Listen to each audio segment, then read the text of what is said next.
예, 지금 우리가 이사야서 이제 묵상하고 있는데요.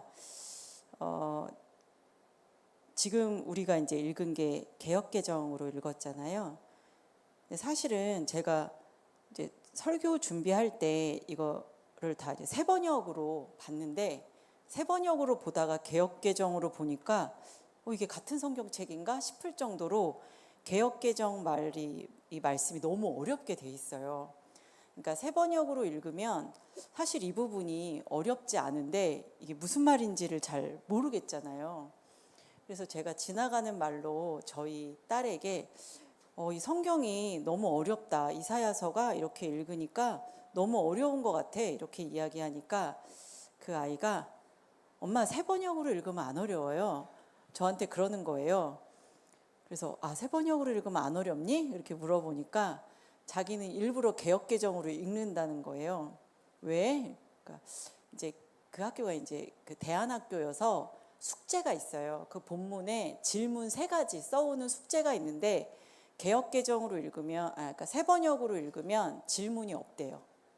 이제 개딴에 이해를 했다는 거죠.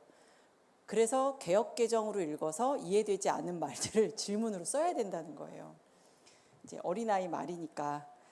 근데 사실 이 부분은 이렇게 읽어보면 쉬운 성경이 조금 너무 의역이 돼 있다 이렇게 생각하시는 분들은 새 번역으로 우리가 성경책 한 권은 살 수 있잖아요, 그렇죠? 새 번역으로 읽으시면 사실은 훨씬 쉽습니다. 그래서 이렇게 새 번역 보다가 이렇게 딱 보니까 제가 놀랐어요. 내가 다른 걸 봤나? 내용이 너무 이렇게 서로 좀 뭐라 그럴까요? 이해하지 못할 게 좀 말이 조금 어렵다, 이런 생각을 했습니다. 읽어보셨겠지만 지금 이 이사야서가 13장부터는 이제 바벨론에 대한 심판, 그러니까 이스라엘을 이렇게 두고 이제 이 주변 국가들에 대한 하나님의 이제 심판의 말씀이 쭉 나와 있어요. 이때 아수르가 대세였는데 하나님께서는 바벨론에 대한 심판의 말씀을 하십니다. 이거는 좀 이제 나중의 일인데도 하나님이 바벨론을 심판하세요. 그러면서 13장, 14장 안 보셨으면 읽어보세요. 바벨론이 하나님을 이제 대적합니다. 그러니까 다 다른 말들이 다 다른 것 같지만 사실은 이 나라들의 죄목은 굉장히 비슷하고 우리와 똑같습니다. 교만합니다. 교만하고 나는 하나님처럼, 하나님만큼 높아질 거야. 그래서 이 부분을 이제 사탄이 멸망하는 이제 그런 부분으로 예전에 이제 교부들이 해석을 했습니다. 하나님처럼 되려 했던 교만한 죄의 본성, 이것을 이제 바벨론이 가지고 있었다는 거예요. 그 다음에 15장부터 17장까지 오늘 본문이 들어있는 이 부분은 모압, 다메섹, 에브라임, 이제 이 부분에 대한 이제 심판의 말씀이 모두 들어있어요. 그리고 18장부터 20장까지는 구스와 애굽. 근데 이렇게 따로따로 보면 저도 예전에도 이걸 읽으면 너무 재미없다 이러면서 읽었거든요. 근데 이렇게 보니까 한 나라를 중심으로 이제 그때에는 작은 도시 국가들이 여러 개 있었고, 근데 이때 최대 강국 아수르가 등장을 한 거예요. 이제 이 나라들끼리는 서로 멸망하지 않아요. 타격을 조금 입을 뿐 요만한 나라들끼리 있었는데, 아수르라는 제국이 나오면서 이 나라들끼리 야, 우리 협력하자. 아니야, 싫어, 난 아수르에 붙을 거야. 야, 우리 협력해서 애굽한테 붙자. 막 이러한 이제 정치적이고 이런 문제들이 막 얽히는데, 하나님이 하늘에서 보시면서 이 모든 것들이 하나님이 하시는 일인데 자기들끼리 야, 우리들끼리 동맹을 맺자, 애굽한테 붙는 거야, 막 이런 이야기를 하고 있을 때 하나님이 바벨론에 대해서, 그리고 모압에 대해서, 그다음에 북이스라엘, 또 그다음에 구스와 애굽. 여기서 구스와 애굽이라는 건, 애굽은 우리가 알죠. 근데 아마 저도 자세히는 모르지만 이때 왕조가 구스인이었다고 해요. 그러니까 에티오피아. 그래서 여기에 이 사람들한테 우리가 붙는 거야. 그래서 아수르를 같이 아수르에게 같이 대적하는 거야. 이제 이러한 정치 상황에서 하나님이 하나 모두 심판하실 거라고 지금 말씀을 하시는 거예요. 오늘 말씀인데요. 19장에 보면은 오늘 16장을 보면서도 사실은 저는 되게 이제 예전에 보지 못했던 것을 봐서 되게 놀랍기도 했고, 또 19장 오늘 말씀을 봐도요. 심판을 받던 애굽과 아수르가 하나님을 경배한다는 내용이 이제 여기에 나옵니다.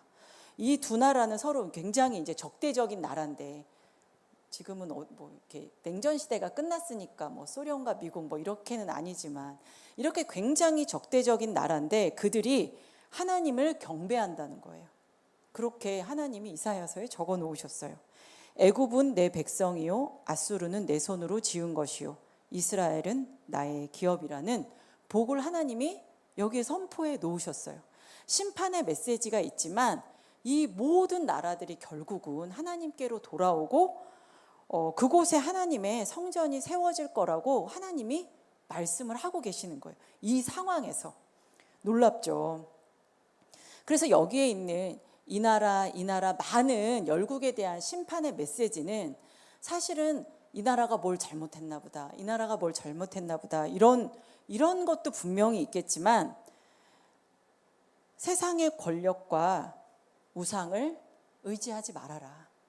그러니까 여기서 그때 정치적으로 막 전쟁할 준비하고 있는 이 나라들을 보면서 이 모든 것을 사실은 섭리하고 통치하시는 분은 하나님인데 왜 하나님을 보지 못하고 이것을 여기에 가면 이게 힘이 될 것인가, 여기에 붙으면 이것이 날 도와줄 것인가, 이렇게 생각하느냐. 오직 열방을 구원하시는 소망은 우리 하나님 그리스도께로 돌아와야 한다는 그 복음의 메시지를 이사야는 지금 전하고 있습니다. 오늘 말씀은 이제 모압에 대한 이야기예요. 그래서 이제 마가복음을 이번 주에 읽었는데 사람이 아는 만큼 보이는 것 같아요. 이사야서를 읽으니까 마가복음에 온통 이사야서를 다 인용했어요. 마가가. 그러니까 정말 이때에는 이제 구약 성경을 가지고 예수 그리스도를 전하는 것이죠.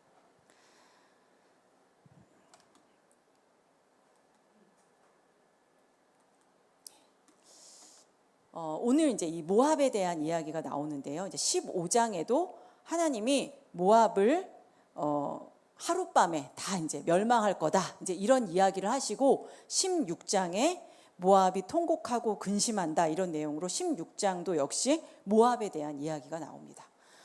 그럼 예전에는 이렇게 읽었어요. 아, 지루하다. 이제 오늘은 모압이구나, 내일은 어디구나, 뭐 이렇게 하면서 읽었는데 사실은 이 모압이 하나님 바깥에 있는 사실은 우리의 모습이라는 거예요. 우리가 하나님의 백성이 아니었잖아요. 하나님의 백성이 아닌 이방인이었는데 우리가 하나님을 어쩌다 믿게 되었어요. 근데 이 모압이 그렇습니다. 모압은 하나님 앞에 닫힌 문 바깥에 있는 자들이었어요. 신명기에 보면 하나님이 그러셨죠. 모압과 암몬과 모압 사람은 여호와의 총회에 들어오지 못한다. 근데 이게 언제까지냐면 완전 종신령, 그냥 뭐 1대, 2대, 10대까지 아니라 영원히 들어오지 말아라. 이들은 너희가 애굽에서 출애굽했을 때 광야에서 너무 힘들었는데 너희를 환대하지 않았고, 그 다음에 발람에게 돈을 주고 너희를 저주하라고 했다. 그들은 들어오지 말아라. 이렇게 딱 이야기를 하셨어요. 모압 백성에게. 그러니까 하나님이 너 들어오지 마. 하나님 밖에 있는 자들이었다는 거예요.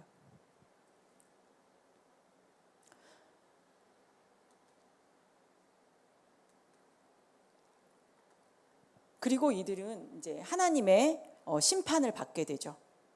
오늘 이 말씀이 여기 제가 세 번역으로 읽어 드릴게요. 이게 모압의 절망 상태예요. 1절이 세 번역으로는 이렇습니다. 모압 백성아, 예루살렘의 통치자에게 어린 양들을 조공으로 보내라. 셀라에서 광야를 거쳐 나의 딸 시온 산으로 조공을 보내라. 그냥 쉽게 이사야가 지금 모압 백성에게 이야기하는 거예요. 이 모압 백성이 지금 침공을 받고 이제 나라가 막 다 망하게 된 거예요. 그러니까 모압 백성아, 예루살렘 통치자에게 양을 보내고 시온산으로 가라. 이렇게 이야기합니다. 2절에 있을 곳이 없어 날아다니는 새들처럼 털린 둥지에서 흩어진 새끼 새들처럼 모압의 연인들이 아르논의 나루터에서 헤맨다. 이들이 막 둥지 없는 새들처럼 이렇게 헤매고 있는 거예요. 피난민이에요. 그러니까 있을 곳을 잃어버린 새처럼 쉴 곳을 찾아서 어디로 가야 되는지 모르는 피난민의 신세인 거예요. 지금 모압이 그래요. 그래서 저는 이 부분이 참 인상적이었어요. 3절에 보면 유다 백성에게 그들이 애원을 합니다. 뭐라고 애원해야 되냐면 우리가 어떻게 하여야 하는지 말해 주십시오. 우리를 위하여 중지하여 주십시오. 뜨거운 대낮에 시원한 그늘을 들이우는 나무처럼 우리가 그대의 그늘에서 쉴 수 있도록 보호하여 주십시오. 유다에게 이렇게 이야기를 하는 거예요. 지금 너무 이해가 되죠. 지금 뜨거운 대낮에 만약에 저기 마트를 걸어갔다 온다고 생각해 보세요. 정말 그늘 하나도 없는 것을 계속 걸어가고 등보찜을 지고 그것을 계속 걸어가야 된다면 이들이 시원한 그늘을 들이우는 나무처럼 우리에게 그늘이 되어 주십시오. 이렇게 유다에게 이야기를 합니다. 우리는 피난민입니다. 아무도 우리를 해치지 못할 곳에 우리를 숨겨 주십시오. 우리가 이 땅에서 살도록 허락하여 주십시오. 우리를 죽이려고 하는 자들에게서 우리를 보호하여 주십시오. 이렇게 이야기해요. 이게 사실은 우리의 처지이며 우리가 하는 기도의 내용이지 않겠습니까? 하나님의 보호 아래에 있는 것 같지만 하나님을 잠깐 잊으면 우리는 이렇게 기도할 수밖에 없고 이런 처지가 됩니다. 우리를 위해서 중재해 주십시오. 우리에게 쉴 수 있는 곳을 마련해 주십시오. 적들이 우리를 죽이려고 쫓아옵니다. 심판 중에 있는 모압을 향해서 그러니까 이사야가 이야기한 거죠. 문을 가리키면서 이리로 가라. 그러면서 뭐 꼭 말은 다윗 왕국에 막 조공을 바치는 나라가 돼서 그 나라에 조공을 바쳐 이런 것 같지만 사실은 이 뜻은 하나님께로 돌아가라는 말인 거죠. 모압아, 하나님께로 돌아가. 그러면서 모압이 제발 우리를 살려주십시오. 이렇게 이야기합니다. 그러면서 이제 이게 실제로 역사상에 있었던 이야기 같아요. 제가 주석을 이렇게 막 찾아봤는데 그래서 그 사람들이 아르논강을 건너서 예루살렘에 왔다는 거예요. 그러면서 우리를 보호해달라고 요청해요. 그러면서 그들이 기대합니다. 이거를 류호준 교수님이라고 있는데 그분이 이렇게 쭉 이제 우리의 말로 이렇게 들어보면 당신 왕께서는 모략을 베푸시고 공의로 판결하여 억울한 일이 없도록 하시며 뜨거운 대낮에 차양을 드리워 그늘을 만들어 주시고 쫓겨난 자를 숨겨 주시고 도망한 자를 내치지 마시고 우리 모압의 피난민들이 당신의 나라에서 함께 살게 해 주십시오.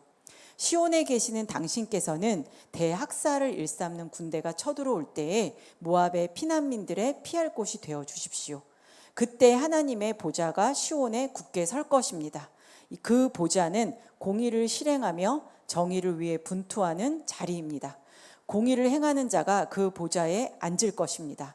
그는 영원히 다윗 가문의 대를 이어갈 것입니다. 이 모압 사람들이 이렇게 이야기했다는 거예요.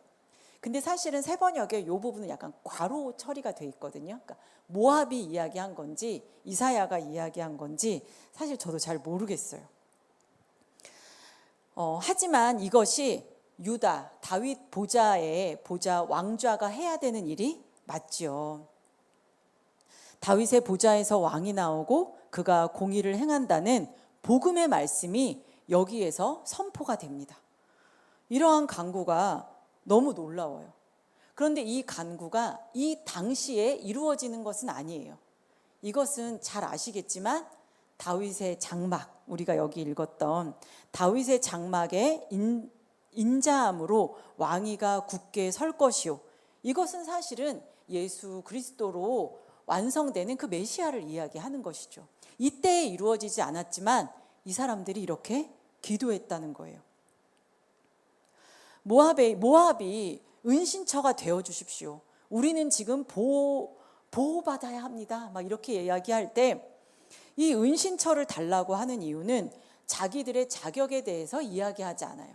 우리가 당신에게 어떻게 했고가 아니라 그 왕자는 인자함으로 굳게 설 왕자이기 때문입니다. 그 왕의 성품이 인자하기 때문에 우리에게 문을 열어주십시오. 이 예언에는 사실 이미 씨앗이 있죠. 다윗의 증조모는 누구입니까? 이방 여인 룻입니다. 그러니까 모압 여인이었어요.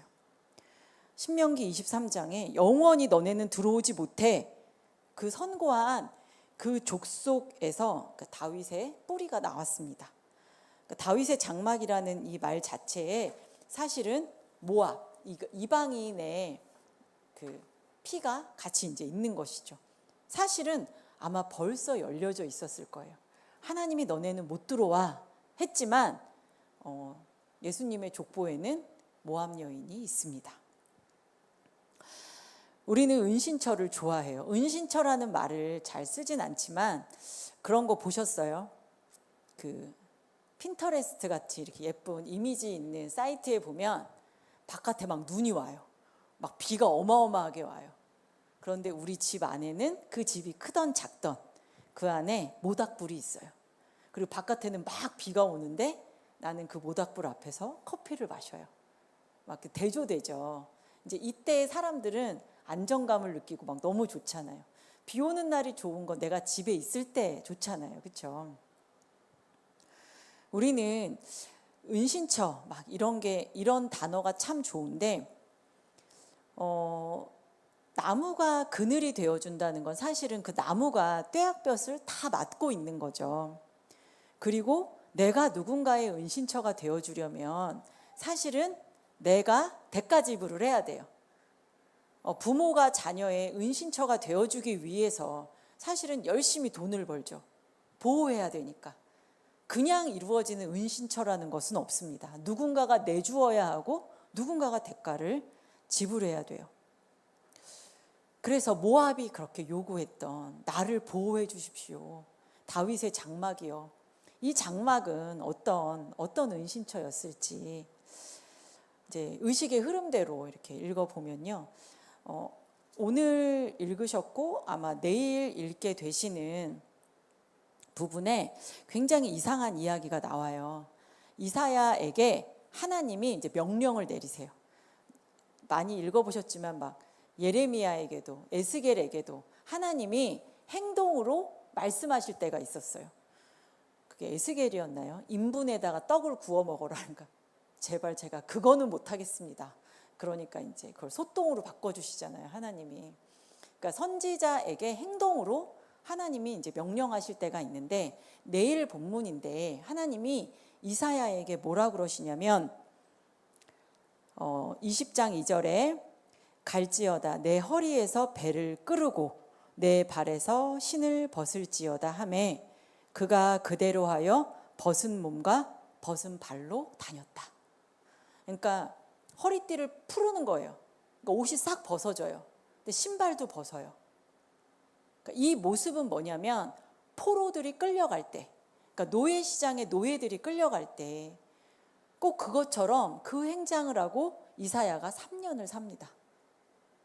이사야는 사실은 귀족 집안의 사람이었어요. 그러니까 많은 선지자들이 있는데 이사야는 왕족이었단 말이죠. 근데 이사야에게 하나님이 이걸 명령하셨어요. 그러니까 이사야가 그렇게 했어요.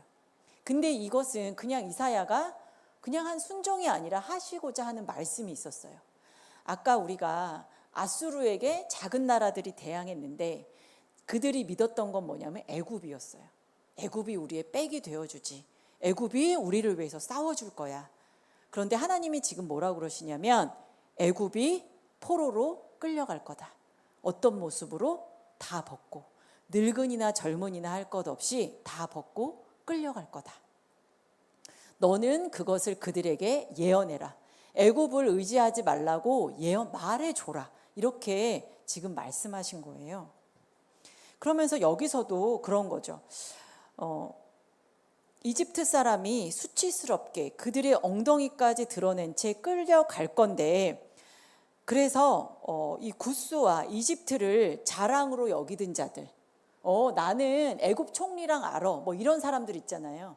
애굽 왕이 내 백이야, 나를 도와줄 거야, 이렇게 자랑으로 여기던 자들이 두려워하고 부끄러워할 것이다. 그들이 오면 백성들이 이렇게 이야기한대요. 우리가 의지하던 나라, 아시리아 왕에게서 구해달라고, 우리를 살려달라고 도움을 청한 나라가 이렇게 되었으니 이제 우리가 어디로 피해야 한단 말이냐. 그러니까 애굽과 구스가 모두 포로로 끌려갔는데, 그럼 우리는 이제 어디로 가야 되는가, 이렇게 이야기하고 있어요. 나를 보호해 줄 거라고 생각한 그 나라를 하나님이 심판하셨어요. 이제 우리는 어디로 피해야 합니까? 여러분, 우리는 어디로 피해야 합니까? 유다 백성이 애굽을 의지하고 있었어요. 이 아수르에게서 애굽이 우리를 도와줄 거야. 군사력이, 동맹이 우리를 가려주고 우리를 보호해 줄 거라고 믿었던 거예요. 근데 하나님이 그것을 싹 벗겨버리시는 거예요. 너희가 그늘이라고 믿는 그것이 사실은 벗겨질 거다. 이 벗겨짐은 이제 죄의 결과죠. 애굽은 스스로 믿을 만한 존재인 척한 거예요. 나를 믿어, 그런 척하는 거죠. 그렇게 해줄 수 없는 존재예요, 애굽은. 그래서 심판의 그날에 실체가 드러납니다. 벗겨짐이라는 건 원래 그런 거잖아요. 가려졌던 게 이제 드러나는 거예요. 다 모든 게 드러나고 죄가 백일화에 드러나요. 성경에서 이 벗는 것과 수치는 이렇게 이제 짝을 이루어요. 생각나시는 본문이 있죠. 창세기도 생각이 나고 마태복음도 우리는 생각이 납니다. 벗는다 했을 때 창세기 3장에서도 아담과 하와가 죄를 지은 다음에 이제 불순종했죠. 하나님이 먹지 말라고 한 실과를 먹고 자신들이 벗었다는 걸 알았어요. 벗은 게 문제가 아닌데 이 벌거벗음으로 수치를 느꼈어요. 그리고 또 벗은 분이 있습니다. 그리스도죠. 예수님이 벗으셨어요.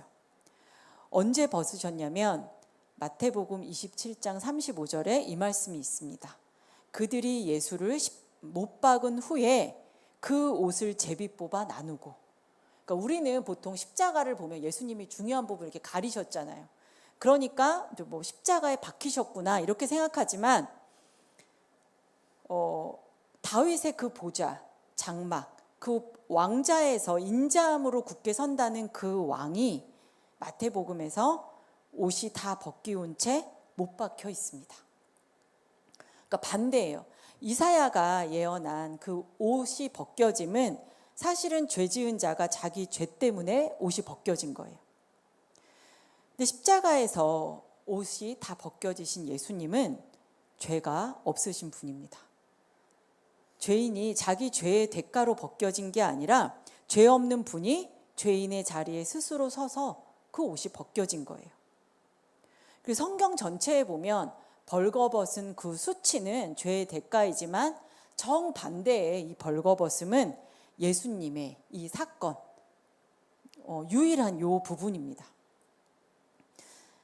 이 애굽인들이 벌거벗는 것, 아담과 하와가 이 벌거벗은 수치를 아는 이것은 내 죄가 드러나고 났다는 그런 신호인데, 예수님의 벌거벗음은 나의 죄를 예수님이 대신 짊어지셨다는 신호입니다. 우리는 은신처라고 하면 뭔가 아주 든든한 벽돌, 막 무너지지 않는 그런 성을 원해요. 절대 흔들리지 않는 것 같은, 요새 같은 이제 그런 것을 보여주는데,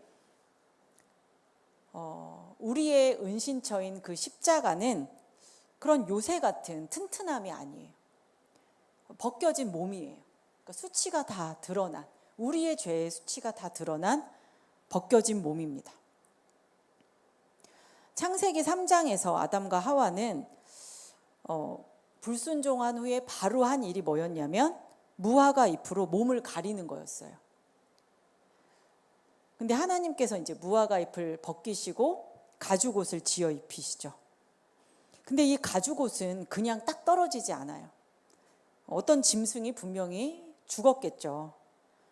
무언가가 대신 벗겨지고 대신 피 흘려지고, 그리고 아담과 하와가 가죽옷을 입게 됩니다. 성경 어디에나 이것은 동일한 법칙이에요. 누군가가 가려지려면 누군가는 벗어야 돼요.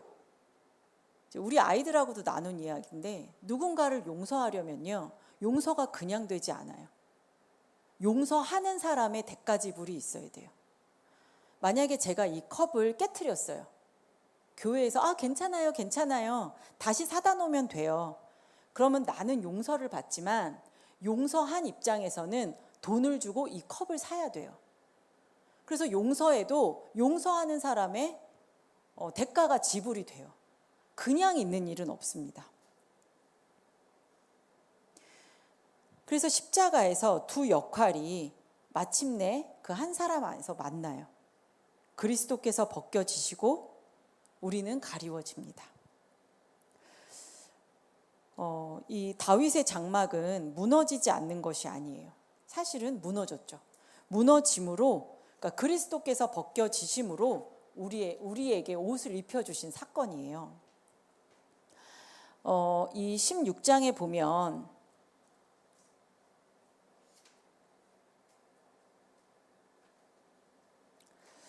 어, 5절에 이래요. 다윗의 장막에 인자함으로 왕위가 굳게 설 것이요 그 위에 앉을 자는 충실함으로 판결하며 정의를 구하며 공의를 신속히 행한다. 근데 그 공의가 어떻게 실현이 됩니까? 그냥 없었던 일로 하자, 너의 죄는 없었던 일로 할게, 뭐 이런 하나님의 어떤 힘으로 되는 게 아니라 예수 그리스도가 죄의 대가를 지불하심으로 이것이 실현이 됩니다. 그래서 누구든지 그리스도와 합하여 세례를 받는 자는 그리스도로 옷 입혀지는데요, 예수님이 벗으셨기에 우리가 옷 입는 것입니다. 우리는 그러니까 죄책감을 많이 가져요. 그렇죠? 우리는 죄책감을 많이 가져요. 그래서 막 내가 무엇을 잘못했다라고 하면은 후회하고, 그 일이 없었으면 좋겠다, 막 이런 생각을 많이 해요. 그런데 죄책감과 수치는 조금 다른 것 같아요. 사실은 저도 뭐 잘은 모르지만 수치는 내가 무엇을 잘못했다 이런 것보다도 나는 모압이야, 약간 이런 자기에 대한 정의 같다는 생각이 들어요. 나는 하나님 밖에 있고 하나님이 오지 말라고 했고 나는 태생이 그래. 나는 이제 어떠한 존재에 관한 것일 때가 있어요. 내가 그때 거짓말했어. 내가 그때 거짓말하지 말았어야 되는데, 이런 것은 약간 죄책감이지만 나는 거짓말쟁이야. 나는 원래 그래. 나는 원래 그렇게 막 말로 막 이러는 사람이야. 그렇게 되면 이건 자기에 대한 이제 수치감이 있는 거예요. 그래서 우리가 어떤 걸 잘못했을 때는 용서를 구하고 회개할 수 있는데, 이 수치감이 있을 때는 이것을 어떻게 해결해야 될지, 이게 회개해야 되나? 근데 이 수치감은 이게 좀 이제 다른 문제인 거죠. 아담과 하와가 죄를 지은 다음에 바로 하나님을 숨어버려요. 그냥 이 수치는 우리를 하나님 앞에 못 나가게 하고 인간관계도 어그러지게 하고 그냥 숨게 만드는 그런 것이 있어요. 그러니까 내가 벌거벗었다, 내 존재 자체가 노출됐어, 막 수치스러운 거예요. 우리에게도 이 수치감이 있습니다. 어떠한 특정한 사건일 수도 있고요, 남이 몰랐으면 좋겠다 이런 일일 수도 있고, 시간이 지나도 지워지지 않는 어떤 순간이 뭐 있을 수도 있고, 그리고 남들 앞에서는 막 드러내지 않지만 집으로 돌아가면 어떠한 밀려오는 실패감일 수도 있어요. 그리고 신앙생활을 오래 했지만 여전히 하나님 앞에 분노나 의심이 있을 수 있어요. 분노할 수 있다는 거 아십니까? 또 자녀 앞에서는, 우리가 자녀 앞에서도 사실은 좋은 사람인 척 하느라고 되게 힘들어요. 근데 나는 내가 이제 부족한 사람인 줄 알죠. 그래서 이 수치감은 굉장히 오래된 감정이어서 자기도 잘 모를 수 있어요. 나는 좀 모자라다, 뭐 이런 확신이 있어요.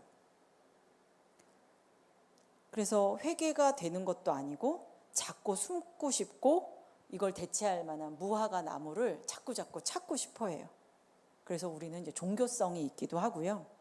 이것은 성공해야지 해결될 것 같다라는 생각도 들고 또 완벽주의가 생기기도 합니다. 그래서 자기 마음을 자기도 모르기 때문에 마음을 여는 게 쉽지가 않죠. 근데 목사님도 이런 이야기를 하셨었는데요. 예수님이 십자가에 못 박힌 후에 그 옷을 제비 뽑아서 나누었잖아요. 근데 이것은 물론 그 죄 안에 다 들어있기도 하겠지만 다 그 옷이 그 벗겨진 그것은 그 로마의 십자가형은 그렇게 설계가 돼 있어요. 그러니까 완전히 죄인을 노출을 시키는 거예요. 그래서 그 수치가 온 세상에 드러나고, 그래서 예수님은 우리가 숨기고 싶어하는 그 벌거벗음, 그 노출, 그 존재 자체의 부끄러움까지 우리 주님은 대신 짊어지셨습니다. 그래서 이 복음이 어떤 우리가 생각하는 행위로 생각되는 그 죄뿐만이 아니라 내가 존재 자체로 나를 수치스러워하는 어느 부분, 그 부분에 대한 복음이 우리에게 날마다 내 영혼에게 선포되기를 원합니다. 히브리서 기자가 예수를 바라봐라, 예수를 바라봐라. 그가 그 앞에 있는 기쁨을 위해서 십자가를 참으사 부끄러움을 개의치 아니하셨다. 그러니까 예수님도 부끄러우신 거예요. 부끄러움이 없었다는 뜻이 아니에요. 부끄러움은 있었고 진짜였고 느끼셨지만 견디셨어요. 우리 주님은. 우리가 나는 이러이러한 존재야, 어떠한 용기를 잃어버릴 때가 있어요. 난 이 일을 다시 시도할 수 없어. 나는 이거를 못하는 사람이야. 이렇게 어떠한 자꾸 이렇게 나에 대해서 작아지는 이런 마음들이 정말 예수 그리스도를 바라보고 내가 부끄럽다라고 느끼는 이 부분을 자꾸 주님께 가지고 나아가서 이 부분이 예수님께서 이것을 모두 처리하셨다는 그것을 우리가 알기를 원해요. 저도 물론 마찬가지입니다. 그래서 우리는 더 이상 무화과 잎이 필요 없고 더 이상 완벽한 척, 괜찮은 척 할 필요가 없어요. 그래서 다른 사람의 죄를 드러낼 필요도 없고 저 사람을 낮춰야지만 내가 올라가는 그 일을 할 필요도 없어요. 또 이런 경우도 있어요. 사실은 이 수치감은 약간 과거에서 온 거일 수도 있는데 또 이것도 물론 과거겠지만 우리가 미래에 대한 일도 소망하지 않게 되는 그런 일들이 있어요. 과거를 우리가 부끄러워할 수도 있는데 미래에 대해서도 나는 나아지지 않을 것 같아. 나는 여기서 더 믿음이 좋아질 수 없을 것 같아.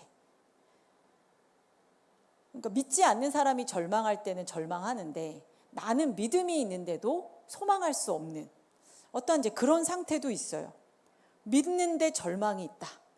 이런 부분이 사실은 힘이 들죠. 근데 앞으로 나아가는 척하고 종교적인 가면을 우리가 쓸 때도 있어요. 10년 전에도 나는 이랬고 5년 전에도 이랬고 이 상황이나 나는 변하지 않는 것인가, 뭐 이런 생각들이 나를 힘들게 할 때도 있습니다. 뭐 관계일 수도 있고 어떠한 또 내 마음 안에 있는 미움일 수도 있고 뭐 여러 가지가 있어요. 그래서 기도해도 나는 변하지 않는구나. 그런데 다윗의 장막에 앉으실 그 왕은 더디지 않으십니다. 우리가 생각할 때는 너무 더디고 이것이 언제 될 것인가.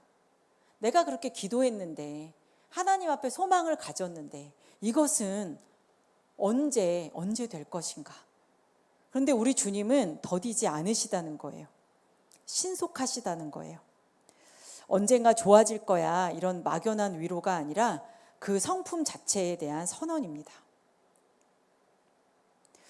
우리 주님께서는 수치를 대신 지시고, 그리고 수치만 지신 게 아니라 하나님과의 관계에서의 절단, 그 관계가 끊어진 그 절망 가운데 그 자리까지도 우리 주님은 가셨어요. 너무나 고민해서 죽게 되는 그 기도, 그리고 하나님이 나를 버리신 것 같은 그 상황에서의 그 기도, 우리 주님도 하셨어요. 너무나 막 순수한 그 기도를 하셨어요. 왜 저를 버리셨어요, 하나님? 그리스도께서는 우리의 죄책감만 짊어지신 것이 아니라 소망이 완전히 끊어진 자리까지도 그분은 가셨고, 하나님께 버림받은 절망의 밑바닥까지 우리 주님은 내려가셨습니다.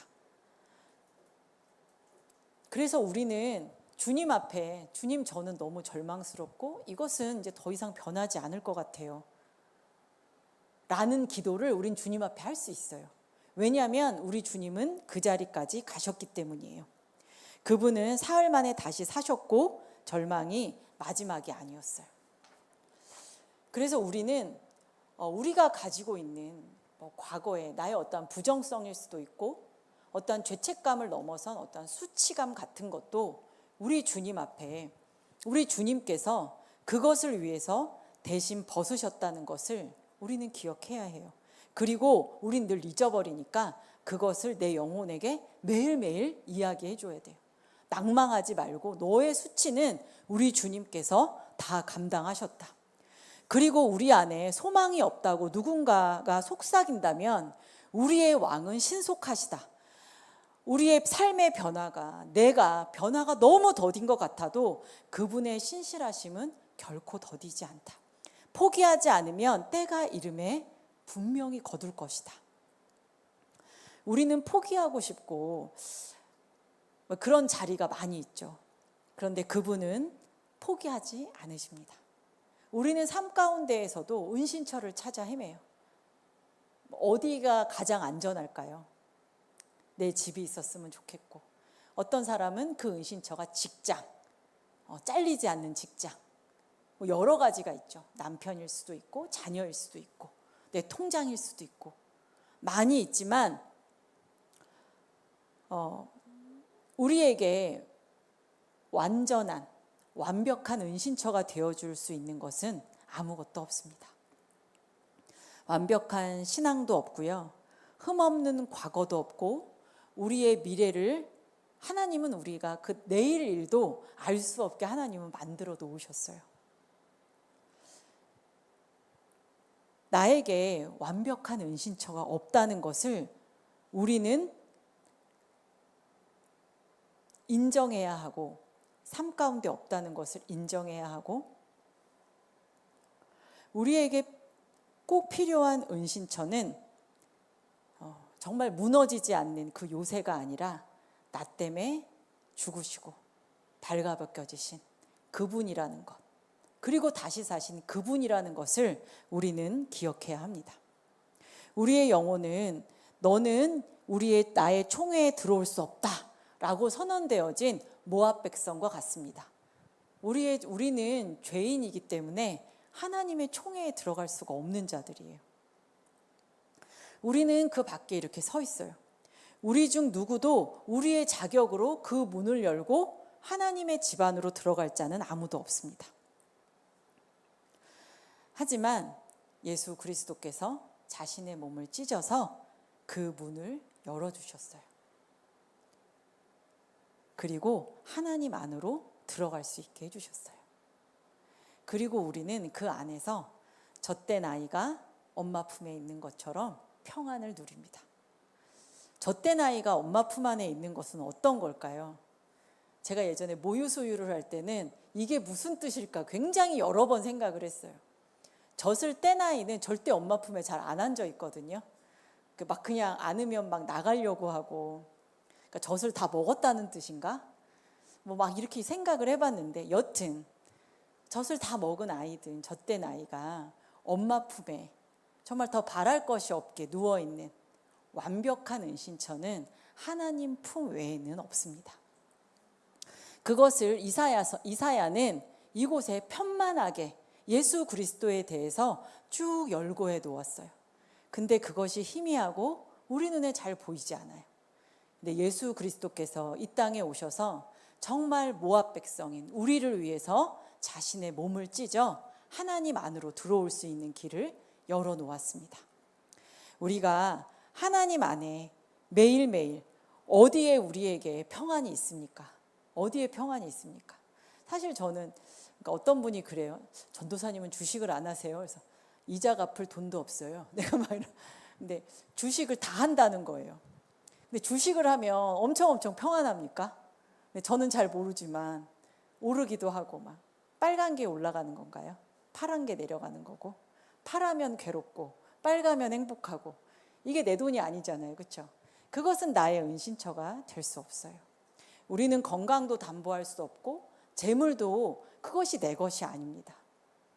우리가 막 찾아 헤매면서 목마르지만 진짜 은신처는 예수님께서 수치를 당하면서 열어주신 그 문을 열고 들어가는 아버지 품임 밖에 없음을 아시고, 더운 여름 시원한 곳을 찾아 헤매지 마시고 집 안에서 선풍기를 틀고 에어컨도 껐다 켰다 하시면서 새번역 성경을 사셔서 이사야서를 열심히 읽으시면 하나님이 놀라운 참 안식처에서 누리는 안식을 누리게 하실 것입니다. 우리 함께 기도하고 찬양하겠습니다.